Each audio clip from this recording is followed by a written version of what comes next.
Des gens malveillants sur les hangouts. Ils peuvent se présenter différemment. Sous des allures de dictateurs de hangout ou manipulateurs cachés ou pas, ils restent malveillants. Les plus dangereux sont ceux qui ne se montrent pas, ceux qui apparaissent peu ou restent muets. Ils écoutent, observent, calculent et agissent à travers d'autres personnes, souvent faibles d'esprit, pensant agir pour le bien. Lorsque le hangout est apparu dans notre petit cercle, beaucoup d'entre nous y ont trouvé leur compte. Nous avions enfin pu nous parler de vive voix. Certains se sont exprimés alors qu'ils n'avaient jamais osé auparavant, et même dans le réel. D'autres ont retrouvé ce coin bistrot qu'ils ont connu autrefois et qui nous permettait de parler de choses et d'autres sans censure. Ce qu'actuellement le monde réel autorise de moins en moins. Ajoutez à cela, des hommes plus instruits, plus cultivés, ont mis au service de tout le monde leur savoir, leurs connaissances, que nous ne retrouvons pas dans les médias. L'histoire nous est toujours racontée d'une certaine façon.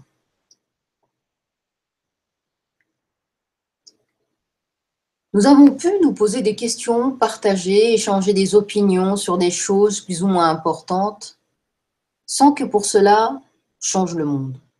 Ce n'était pas le but et cela n'est pas important. Le principal intérêt, c'est d'avoir réuni dans un espace virtuel des gens de différents milieux, vécus ou cultures, même si les échanges étaient parfois tendus. Mais voilà, en ce moment, plus le temps passe, plus certains lieux sont devenus infréquentables. Leurs objectifs plus personnels, plus égoïstes, ont détruit les petits liens qui se sont créés et semblent même ne pas avoir fini. Certains youtubeurs diront d'eux que ce sont des Illuminati ou des Anunnaki ou bien des Bactraciens à tête de singe, allez savoir.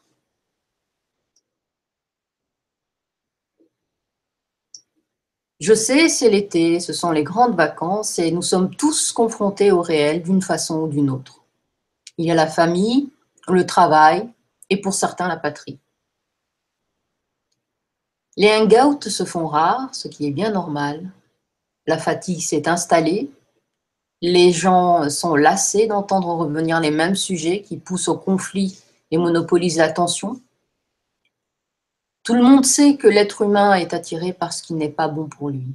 La médisance, les calomnies, les tensions. Et aujourd'hui, c'est encore vrai parce que nous vivons dans un confort totalement indécent, une perte de repères où l'individu n'est plus en phase avec son créateur. Les gens malveillants savent cela. Ils agissent comme leur maître, le shaitan, dit Satan ou Lucifer. Souvent, ils se disent athées ou presque. Mais parmi eux, il y a des croyants. Ils avancent par petites étapes. Le poison n'est efficace qu'injecté à petite dose.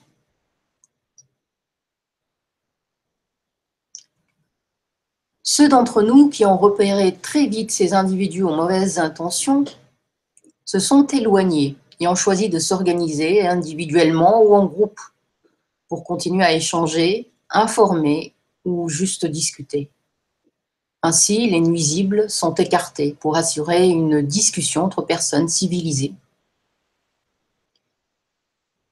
Il est du devoir de tout croyant, pour certains de citoyens ou d'êtres humains, de prévenir du danger ceux qui continuent à alimenter les discussions, les lives de ces individus qui, maintenant, quand on comprend certaines choses, ne se cachent plus. C'est l'époque. Satan avance à visage découvert. Devant ces mêmes personnes dites croyantes et même musulmanes, ils blasphèment, insultent, détruisent tout ce en quoi vous tenez. Ces hostiles personnages savent ce qu'ils font et vous leur fournissez le fioul pour vous consumer avec eux. Ils se préparent une place en enfer et vous les suivez aveuglément. Que vous manque-t-il donc dans votre vie pour continuer à les fréquenter? En tant que croyante, dans les livres sacrés, des cités ont été détruites pour le mal qu'elles ont engendré. Malgré cela, vous y retournez, alors que vous connaissez le châtiment. Cela vous semble être un jeu inoffensif et plaisant pour eux, mais ils ne jouent pas. Tout comme le diable, ses adeptes font comme lui. Rien n'est anodin. Les coïncidences, le hasard, ne sont le vocabulaire que de ceux qui ne croient pas. Tout fait sens. Que vous soyez si accro à ces hangouts, ou que vous avez vraiment envie d'échanger avec d'autres, parce que la vie réelle fait que nous n'avons pas la même liberté avec tout le monde, ouvrez vos propres lives. Cela ne coûte rien. Mais surtout, débarrassez-vous de ceux qui veulent tout contrôler autour d'eux. Ce qui se passe est très grave. Certains trouveront que je suis alarmiste, tant pis. Cela fait longtemps que je ne fais pas confiance à ces jugements.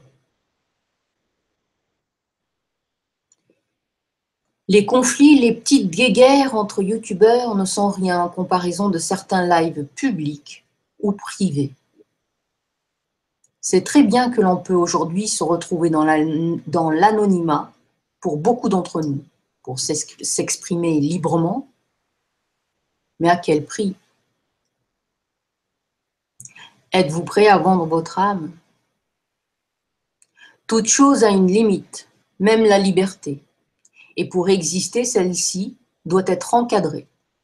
Sinon, c'est le chaos. Sachez que ces personnes nocives ne s'arrêteront pas. Mais vous avez le choix de ne pas les suivre. Pour les côtoyer, il faut les écouter.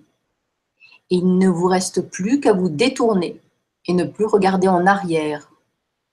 Vous savez ce qui est arrivé à la femme de Lot. Si vous avez des vacances, profitez-en. Lisez, regardez un bon film, faites des vidéos sympas sur vos portables. Aérez-vous, profitez du soleil quand il se présente, pratiquez un sport. Et surtout, réapprenez à vivre avec vous-même.